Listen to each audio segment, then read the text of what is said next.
সংবাদ সবাইকে স্বাগত জানাচ্ছি। আমি ফিরোজ তোহা। শুরুতেই সংবাদ শিরোনাম।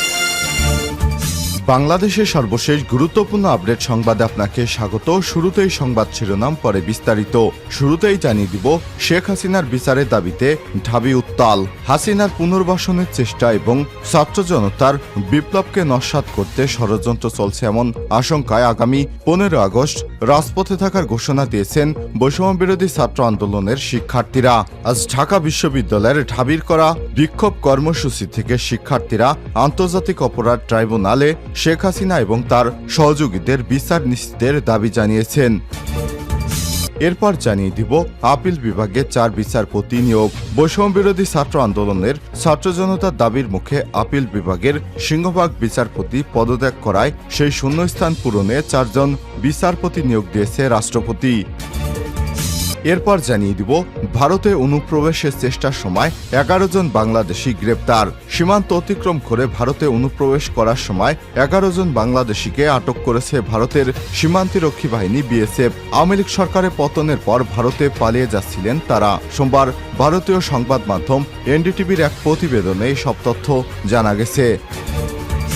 জানিয়ে দিব, ডক্টর মোহাম্মদ ইউনূসের প্রেস সেক্রেটারি হচ্ছেন এএফপির শফিকুল আলম।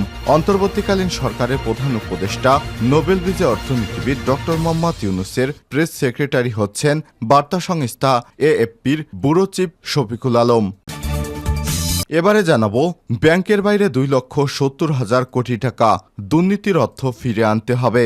আওয়ামী লীগের উপদেষ্টা মণ্ডলীয় সদস্য এবং 14 দলের আহ্বায়ক আমির হোসেন আমর বরিশালের বাসা থেকে নগদ 5 কোটি টাকা উদ্ধার করেছে সাধারণ জনগণ। পরে সেনাবাহিনীর কাছে এই অর্থ হস্তান্তর করা হয়েছে। এভাবে ঘুষ, দুর্নীতি, চাঁদাবাজি সহ অবৈধভাবে অর্জিত কালো টাকা ব্যাংকে না রেখে কেউ পাচার করছে, আবার কেউ বা ঘরের মধ্যে সিন্ধুকে আলমারিতে রেখে দিয়েছেন, কেউ বা ঘরের মধ্যে ব্যাংকের মতো ভল্ট বানিয়ে সেটি রেখে দিয়েছেন। সময় সুযোগ মতো তা পাচার করে দিচ্ছেন দেশের বাইরে। বাংলাদেশ ব্যাংকের সর্বশেষ হিসাবে ব্যাংকের বাইরে মানুষের হাতে এমন নগদ অর্থ রয়েছে 2,70,000 কোটি টাকা। সংশ্লিষ্টরা জানিয়েছেন, এমন উদ্ধার করা গেলে ব্যাংকিং খাতে চলমান সংকট অনেক অংশেই কেটে যাবে। পাশাপাশি বাড়বে সরকারের রাজস্ব আয় এবং এর জন্য বিশেষ অভিযান পরিচালনা করা প্রয়োজন বলে সংশ্লিষ্টরা মনে করছেন। এবং সর্বশেষ জানিয়ে দিব, আওয়ামী লীগ ফ্যাসিবাদের সংগঠিত হওয়ার কোনো অধিকার এদেশে নাই বলছে হেফাজতে ইসলাম বাংলাদেশ। অন্তর্বর্তী সরকারের উপদেষ্টা ব্রিগেডিয়ার এম এ সাকাত হোসেন এর বক্তব্যের তীব্র প্রতিবাদ জানিয়েছে হেফাজতে ইসলাম বাংলাদেশের আমির আল্লামা মুহিবুল্লাহ বাবুনগরী এবং মহাসচিব আল্লামা সাজিদুর রহমান আস। সংবাদ মাধ্যমে প্রদত্ত এক বিবৃতি দিয়েছেন তারা বলেছেন, হাসিনার শাসন আমলে দেশ থেকে যেভাবে কোটি কোটি টাকা পাচার হয়েছে, এই সরকারের পুনর্গঠনের কোনো সুযোগ নেই। প্রিয় দর্শক, এতক্ষণ শুনছিলেন সংবাদ শিরোনাম, এবারে বিস্তারিত। তবে তার আগে বন্ধুরা, কমেন্ট করে জানিয়ে দিন আপনি বিশ্বের কোন দেশ থেকে আমাদের সংবাদটি দেখছেন।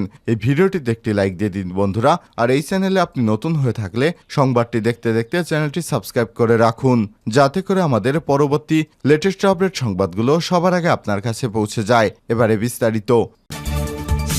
হাসিনার বিচার দাবিতে ঢাবি উত্তাল। শেখ হাসিনা পুনর্বাসনের চেষ্টা এবং ছাত্র জনতার বিপ্লবকে ন্যস্ত করতে ষড়যন্ত্র চলেছে এমন সংখ্যায় আগামী 15 আগস্ট রাজপথে ঢাকার ঘোষণা দিয়েছে বৈষম্য বিরোধী ছাত্র আন্দোলনের শিক্ষার্থীরা। সোমবার ঢাকা বিশ্ববিদ্যালয়ে করা বিক্ষোভ কর্মসূচি থেকে শিক্ষার্থীরা আন্তর্জাতিক অপরাধ ট্রাইব্যুনালে শেখ হাসিনা ও তাদের সহযোগীদের বিচার নিশ্চিতের দাবি জানিয়েছে। একই সঙ্গে বক্তব্য দেওয়ার ক্ষেত্রে উপদেষ্টাদের সচেতন হওয়ার সতর্কতা দিয়েছেন সমন্বয়কেরা। সমন্বয়ক হাসনাত আব্দুল উপদেষ্টাদের বক্তব্যের সমালোচনা করে বলেছেন, উপদেষ্টাকে খুনিদের পুনর্বাসনের বক্তব্য দিতে দেখেছি। আপনাদের মনে করিয়ে দিতে চাই, ছাত্র জনতা অভ্যুত্থানে আপনারা উপদেষ্টা হয়েছেন। সুতরাং যখন কোনো বক্তব্য দেবেন, আপনার সামনে যেন 5ই আগস্টের গণভবনের চিত্র মাথায় থাকে, পার্লামেন্টের চিত্র মাথায় থাকে। তিনি বলেন, যারা স্বৈরাচারকে পুনর্বাসন করতে চায়, যারা খুনি হাসিনাকে পুনর্বাসনের মতো বক্তব্য দিতে চায়, আমরা ছাত্র জনতা যেভাবে তাদেরকে উপদেষ্টা বানিয়েছি, একইভাবে গদি থেকে নামাতে দ্বিধা করব না। আপিল বিভাগে 4 বিচারপতি নিয়োগ। বৈষম্যবিরোধী ছাত্র আন্দোলনে ছাত্র জনতার দাবির মুখে আপিল বিভাগের সিংহভাগ বিচারপতি পদত্যাগ করায় সেই শূন্য স্থান পূরণে 4 জন বিচারপতি নিয়োগ দিয়েছে রাষ্ট্রপতি।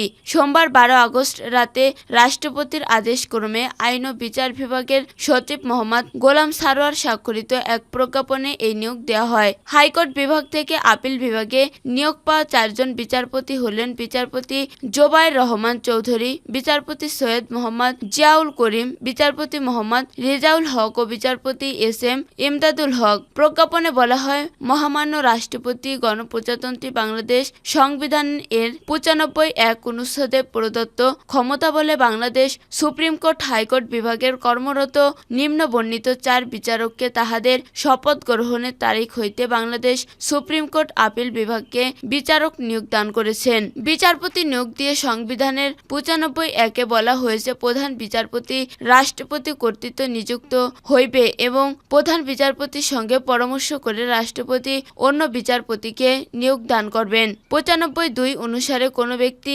বাংলাদেশের নাগরিক না হলে এবং ক সুপ্রিম কোর্টে অনুন্নত 10 বছর অ্যাডভোকেট না থাকলে বা খ বাংলাদেশের রাষ্ট্রীয় সমনার মধ্যে 10 বছর কোনো বিচার বিভাগীয় পদে অধিষ্ঠ না থাকলে অথবা গ সুপ্রিম কোর্টের বিচারক পদে নিয়োগ লাভের জন্য আইনের ধারা নির্ধারিত যোগ্যতা না থাকলে তিনি বিচারপতি পদে নিয়োগ লাভের যোগ্য হবেন না।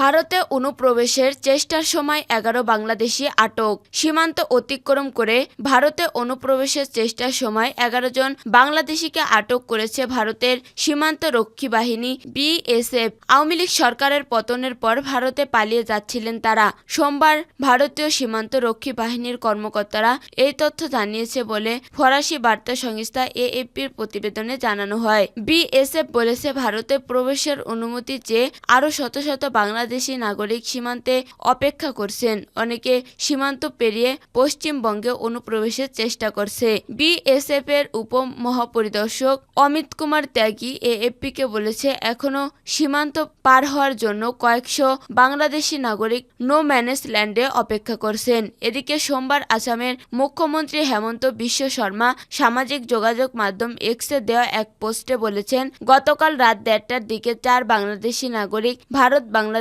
সীমান্তের করিমগঞ্জ সেক্টর দিয়ে ভারতে অনুপ্রবেশের চেষ্টা করছেন। তবে পুলিশ কার্যকরভাবে 0 পয়েন্টে হস্তক্ষেপ করে এবং তাৎক্ষণিকভাবে ভারতে তাদের অবৈধ অনুপ্রবেশে বাধা দিয়েছে। ডক্টর ইউনূসের প্রেস সেক্রেটারি হচ্ছেন এএফপির শফিকুল আলম। অন্তর্বর্তীকালীন সরকারের প্রধান উপদেষ্টা নোবেল বিজয়ী অর্থনীতিবিদ ডক্টর মোহাম্মদ ইউনূসের প্রেস সেক্রেটারি হচ্ছেন বার্তা সংস্থার এএফপির ব্যুরো চিফ শফিকুল আলম। সোমবার 12 আগস্ট সামাজিক যোগাযোগ মাধ্যম ফেসবুকে এক পোস্টের মাধ্যমে তিনি নিজে এই তথ্য জানিয়েছেন। সামাজিক যোগাযোগ মাধ্যম ফেসবুকে এক পোস্টে তিনি জানান, অধ্যাপক মোহাম্মদ ইউনূস আমাকে অন্তর্বর্তী সরকারের তার প্রেস সচিব হওয়ার অনুরোধ জানিয়েছেন। আমি তাকে এবং জাতির সেবার এ সুযোগ পেয়ে গর্বিত। আমি এখনো নিয়োগপত্র পাইনি, আশা করি 2-1 দিনের মধ্যেই পেয়ে যাব। শফিকুল আলম জানান, 20 বছর ধরে কাজ করে যাওয়ার বার্তা সংস্থা এএফপিও চায় আমি তাদের সাথে থাকি। তারা একটি বড় পরিবার, তারা আমাকে এত বছর ধরে সমর্থন করছে, যেমন একজন বাবা তার সন্তানকে সমর্থন করেন। তবে আমি নতুন চ্যালেঞ্জ নিতে প্রস্তুত, আমি আপনার দোয়া চাই। ব্যাংকের বাইরে 2,70,000 কোটি টাকা দুর্নীতির অর্থ ফিরিয়ে আনতে হবে।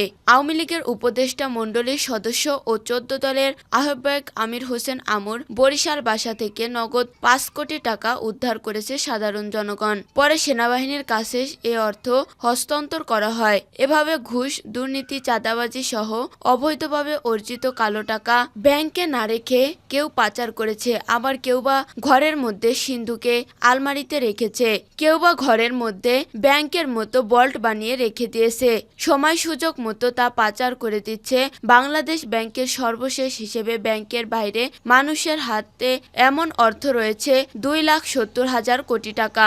সংশ্লিষ্টরা জানিয়েছে, এসব উদ্ধার করা গেলে ব্যাংকিং খাতে চলমান সংকট অনেকটাই কেটে যাবে। পাশাপাশি বাড়তে সরকারের রাজস্ব আয়। এজন্য বিশেষ অভিযান পরিচালনা করা প্রয়োজন বলে সংশ্লিষ্টরা মনে করেন। বিশ্বব্যাংকের ঢাকা ঢাকা অফিসের সাবেক প্রধান অর্থনীতিবিদ ডক্টর জাহিদ হোসেন গতকাল নয়া দিগন্তকে জানিয়েছে, মানুষ এখন অনিশ্চয়তায় থাকেন। আইন শৃঙ্খলা পরিস্থিতি যখন অবনতি হয় তখন মানুষ অস্থিরতায় ভোগে, আর এই অস্থিরহীনতার কারণেই মানুষ ব্যাংকে টাকা না রেখে হাতে বেশি অর্থ রাখতে স্বাচ্ছন্দ্য বোধ করেন। গত জুলাই মাসে তার আগে দেশের মানুষ আতঙ্কগ্রস্ত ছিলেন, নিরাপদহীনতায় ছিল মানুষ, এখন তা অনেকটাই কেটে গেছে।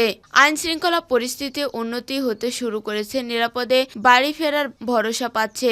এখন মানুষের হাতে থাকা নগদ অর্থের একটা অংশ আপনা আপনি ব্যাংকিং চ্যানেলে চলে আসবে বলে মনে করা হচ্ছে। এছাড়া দুর্নীতি, ঘুষের মাধ্যমে যারা অর্থ উপার্জন করেছেন তাদের কাছ থেকে উদ্ধার বিশেষ অভিযান চালানো করতে হবে।